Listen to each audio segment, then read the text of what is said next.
Sony buried a Spider-Man universe that would have changed everything, and the reason they killed it is something they never wanted you to know. By January 2015, they had 5 Spider-Man films greenlit, scripts written, directors attached. One was weeks from cameras rolling. Then on February 9th, Sony handed the character to Marvel, and every one of those projects disappeared overnight. You were never supposed to know how close it got. But here's what the trades didn't tell you, what Sony hoped would stay buried in those studio emails. The real reason they walked away had nothing to do with box office. And it's worse than you think. It started with a blueprint. In 2012, Sony hired Mark Webb to direct the reboot, The Amazing Spider-Man, with Andrew Garfield as Peter Parker and Emma Stone as Gwen Stacy. The response was good. Good enough to greenlight a sequel. Good enough to start building a universe. By 2013, Sony hired Drew Goddard to write and direct a film called Sinister Six. If you don't know that name, you should. Goddard wrote Cabin in the Woods, collaborated closely with Joss Whedon, and carried the kind of track record that made executives stop and listen. His concept, a full ensemble heist film built around 6 of Spider-Man's greatest villains, not as a gimmick, but as protagonists with their own moral weight. Studio readers called it one of the most original superhero concepts they had ever encountered. That wasn't marketing language. That was a genuine reaction from people who read scripts for a living. Sony didn't greenlight one film. They greenlit 5. Sinister Six had a locked budget of over $175 million and a confirmed release date of November 2016. A Venom solo film was in active development. An unnamed female-led Spider-Man project had a writer attached. Mark Webb was contracted for Amazing Spider-Man 3, 5 films, 1 studio, a functioning cinematic universe designed to rival what Marvel was already building at Disney. Goddard was in early pre-production, design work, casting conversations, the quiet machinery that starts moving before cameras roll. This was not a press release promise. This was a calendared, budgeted slate, built on a character Sony had licensed from Marvel for a one-time fee of $7 million back in 1999. They owned those rights indefinitely, as long as they kept making movies.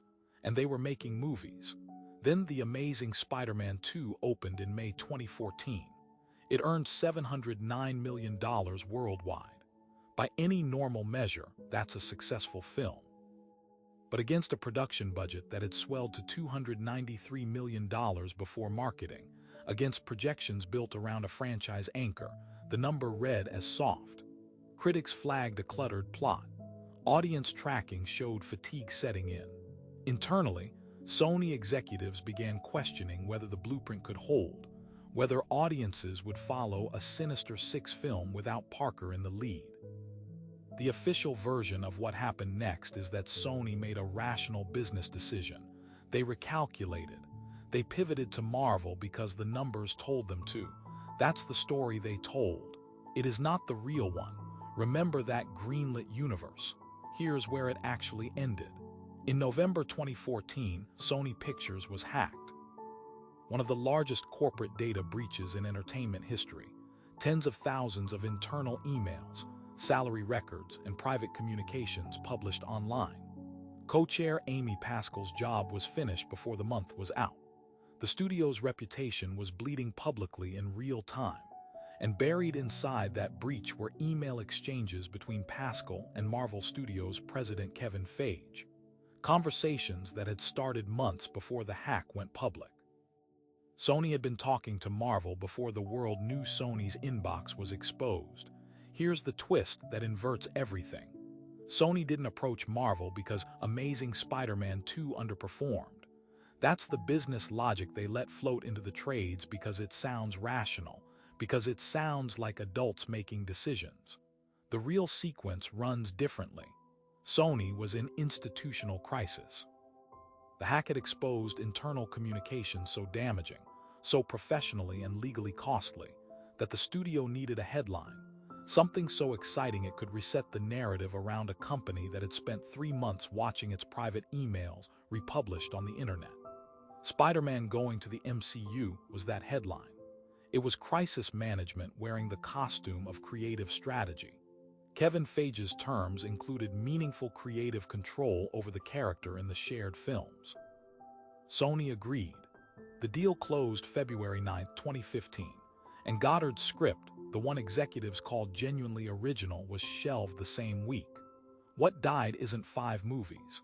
It's a version of the Spider-Man mythology, stranger, morally complex, built around its villains as leads that never reached a screen. We have never seen a major superhero film structured that way at scale. We still haven't. The Venom film that eventually arrived in 2018 was a different project entirely, rebuilt without Goddard's architecture. Andrew Garfield never got his ending. The universe Sony spent 2 years constructing was traded away not because it had failed, but because the studio needed something more than a franchise. They needed a lifeline. Which raises the question Sony has never answered publicly. If they were willing to bury Goddard's vision to protect themselves in a crisis, what else are they still sitting on? And what does that tell you about the next studio that kills something quietly, while everyone is looking somewhere else?